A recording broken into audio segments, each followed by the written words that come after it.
Hey gang, it's JC and this is your Daily Dose for Thursday, June 10th, 2010. A cooperative venture with Mind Active in beautiful downtown Brentwood. I'm still an employee of K-Hits Radio, been off the air for 7 months. Still have through March of next year on my contract. It's a beautiful day.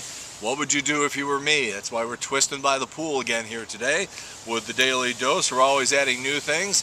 As you know, if you look right over there, you can see you can subscribe to the Daily Dose on iTunes and listen to the audio on your smartphone. And we have a nice announcement to make here today that starting in the next day or two, you're going to be coming here for Dave Murray's daily weather forecasts from Fox 2.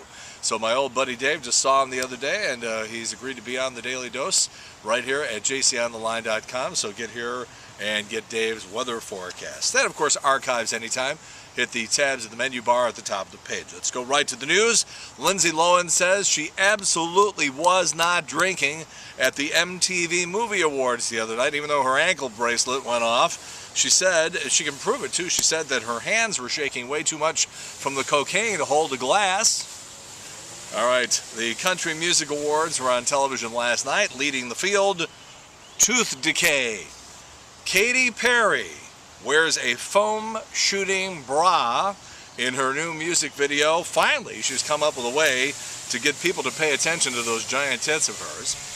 All right, NBC is denying it, but the inside word is, according to the New York Post, that the network guys at NBC are sort of concerned about the ratings for Jimmy Fallon's late-night TV talk show. They're down 20% over the last year. He's losing to Jimmy Kimmel. He's losing to Craig Ferguson. He's losing to the ShamWow infomercial.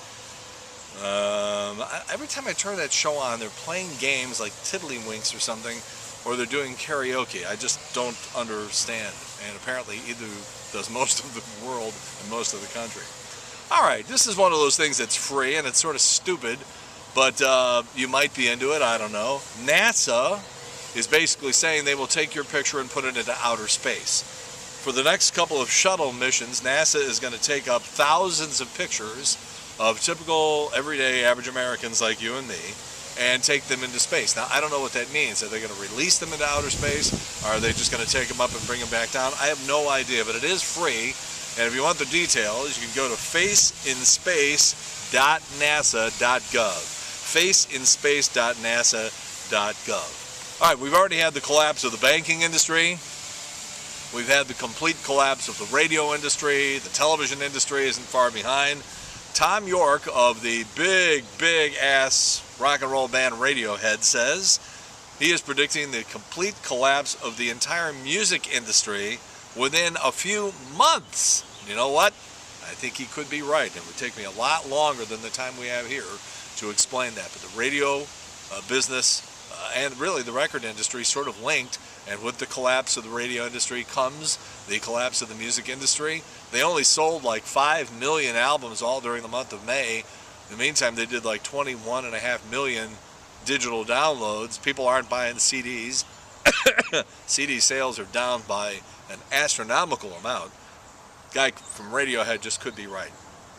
All right, I did a story this month that you can pick up right now. It's in the current edition of St. Louis Sports Magazine, which according to this sure looks like it's all about golf. But while most of the issue is about golf, I wrote a story about Jack Clark.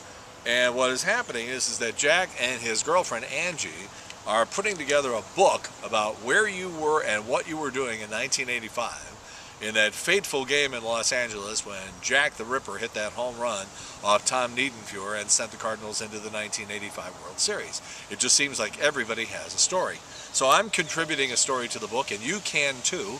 All you have to do is go to jacktheripperclark.com and you can submit your story. Now, if it's a good story, they'll use it, and if it's a dumb story, they're not going to use it. But I sent mine in, and look at this. How nice was this?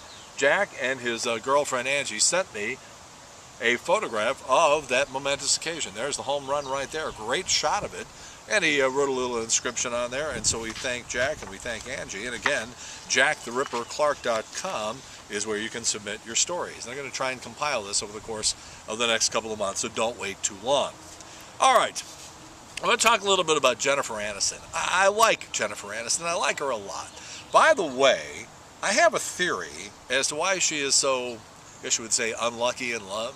And a lot of people would say, hey, wait a minute. You were married to Brad Pitt for a couple of years. How is that unlucky? Well, but she was also divorced. And now she's got to watch him prance around with Angelina Jolie and all their kids and everything like that.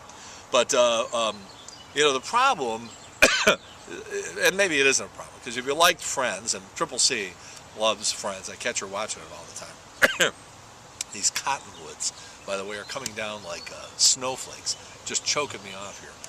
So, Jennifer Aniston made a lot of dumb movies, and she continues to make a lot of dumb movies. That Gerard Butler thing was just awful, and a lot of her big movies, or quote, big movies, are really not big movies at all. They're supposed to be big Hollywood blockbusters, but more often than not, they're just miserable failures. While at the same time, if you go to movies like Picture Perfect and She's the One, great Edward Burns movie, Office Space, The Good Girl. Almost nobody saw The Good Girl, or even Friends with Money. She's very, very good in these movies. They're the smaller movies. Those big blockbuster, alleged blockbuster movies, usually just stink. And again, I have a theory about her love life, because I've seen her on a lot of TV talk shows, especially recently. And as great as she looks, and let me tell you something, everybody should be so fortunate as to be 40 years old and have the body and the looks of Jennifer Aniston. And I know she got her nose fixed and everything like that, but she's sure awfully, awfully good to look at.